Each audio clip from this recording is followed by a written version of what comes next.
Well, good morning, my lovely people. It is Ms. Shu here again today to talk to you about what we talked about last week and to bring up a challenge for a Novato high school community based on that. Lazy is a lie. There's so many things that are getting in the way of us being our best selves.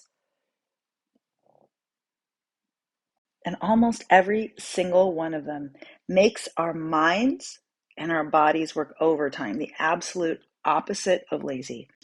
So when we judge ourselves as lazy, then we get embarrassed, we're ashamed, and then we don't do anything about it. There's no action because we think there's just something wrong with us. But we're just going to get rid of that. We are going to get rid of it, and instead, what we are going to do is we're going to get curious. And this is all going to lead to a challenge for all of us at Novato High. Here we go. So, in an attempt to be curious and to look at ways to start bettering ourselves, we're going to have a Novato High School challenge from now until January 3rd when we get back from winter break. The rules are simple.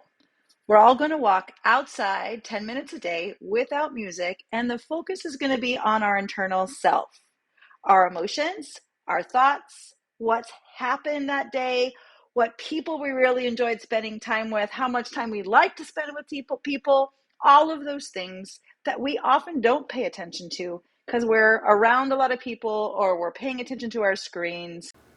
So why outside?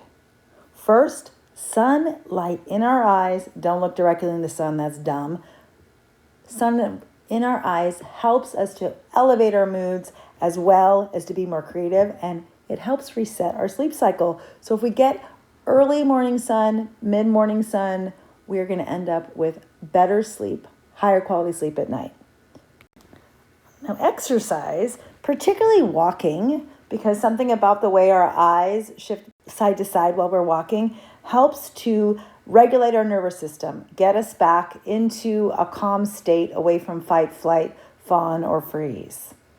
And going out into nature, specifically, not just walking, but going out where it's someplace where it's green, increases the quality of our moods and decreases stress and blood pressure. So if you can, walk somewhere lovely.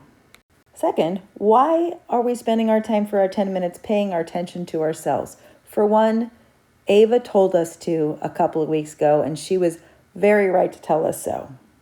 It's only when we know ourselves well, when we know our values, our mental health challenges, our mindsets that really get in the way, and the things that society tells us are normal that really hold us back, like the idea that we're only worthy when we're being productive. When the good truth is, we have to rest. We have to give back to ourselves so we can move forward in the world, give back to others.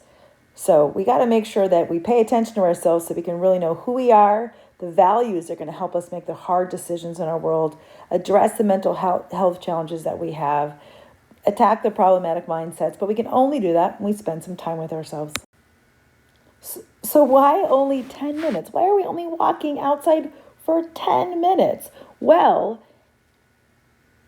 habit researchers say people who pay attention to how we build good habits and bad habits is there's a lot of information out there that says when you start small, like a 10-minute walk, you have a better chance of keeping with that new idea, change, habit you're trying to take on. A lot of people get super excited about something they want to change about themselves and they do make these great big plans, but what happens is it takes a lot of effort to change, and then they, after week 1 or week 2 or week 3, they kind of flame out. But habit researchers say doing something small consistently is way better. People carry through with those things, and then they can make them bigger and better over time once the initial tiny little habit takes place. So that's why it's 10 minutes.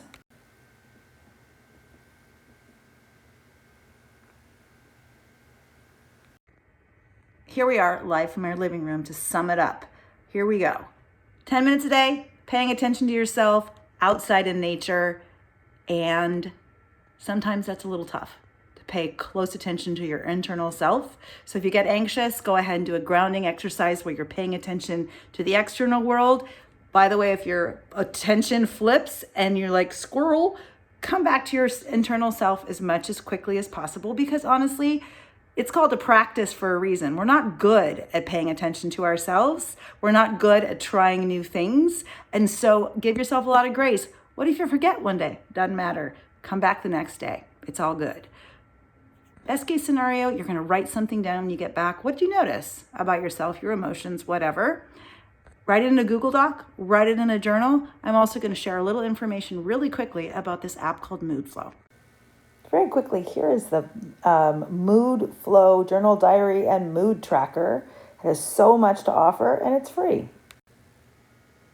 You can come back from your walk and you can rate your day. You can write your emotions down. You can write a full journal.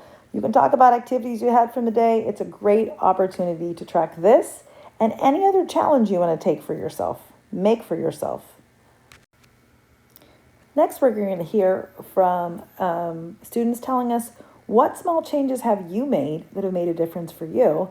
And also, those of you who just went through that college application process, what did the process or the essays that you wrote tell you about yourself? What have you learned? Send me an email with a horizontal video, drop into room 3001, and I'll take the video, or you can airdrop it to me.